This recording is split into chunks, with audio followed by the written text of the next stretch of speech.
খুলনা রুটে যাত্রীবাহী ট্রেন চলাচল শুরু হয়েছে। সকাল ৬টায় ঢাকার উদ্দেশ্যে খুলনা ছেড়েছে জাহানাবাদ এক্সপ্রেস ট্রেন। এর আগে ট্রেনে ওঠার সময় যাত্রীদের ফুল দিয়ে শুভেচ্ছা জানান রেলওয়ের মহাপরিচালক। ট্রেনটি কমলাপুর স্টেশনে পৌনে ৪ ঘন্টায় পৌঁছানোর কথা। প্রথম ট্রেনে যাত্রা করতে পেরে উচ্ছ্বসিত দক্ষিণাঞ্চলের যাত্রীরা। তারা বলছেন, এর মধ্য দিয়ে দীর্ঘদিনের অপেক্ষার অবসান হলো।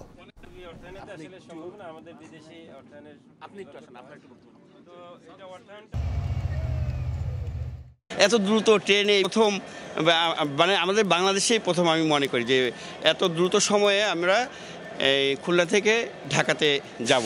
ভীষণ এক্সাইটিং নিঃসন্দেহে, তবে প্রত্যাশা থাকবে যে সব ধরনের সিকিউরিটি যেন এনশিওর করা যায়। 3 ঘন্টা অথবা 4 ঘন্টার ভিতরে যে ঢাকায় যাব, এটা আমাদের দক্ষিণবঙ্গের মানুষের জন্য বিশাল বড় একটা পাওয়া। এটা আমরা আসলে কল্পনাও করিনি যে আমরা এত ভালো একটা সুবিধা পাবো। এ নিয়ে আরও জানাতে জাহানাবাদ এক্সপ্রেস ট্রেন থেকে যোগ দিচ্ছেন রিপোর্টার আব্দুল্লাহ আল মামুন রুবেল। সরাসরি যাচ্ছি তার কাছে।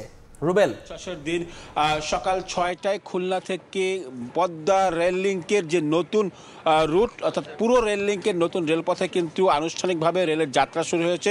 এই রেলের যাত্রার ফলে খুবই স্বল্প সময়ে এবং স্বল্প খরচে কিন্তু খুলনা থেকে ঢাকায় ট্রেনে করে যাত্রীরা যাতায়াত করতে পারছেন। জাহানাবাদ এক্সপ্রেস নামে নতুন একটি ট্রেন আসলে চালু হয়েছে। এই ট্রেনটি কিন্তু আমরা বলি যে সকাল ৬টায় খুলনা স্টেশন ছেড়েছে এবং এই মুহূর্তে কিন্তু বেশ কয়েকটি স্টেশন ছেড়ে এসে নড়াইলের লোহাগড়া স্টেশন ছাড়লো এবং এখানকার যারা যাত্রী রয়েছেন তারা কিন্তু খুবই উচ্ছ্বসিত।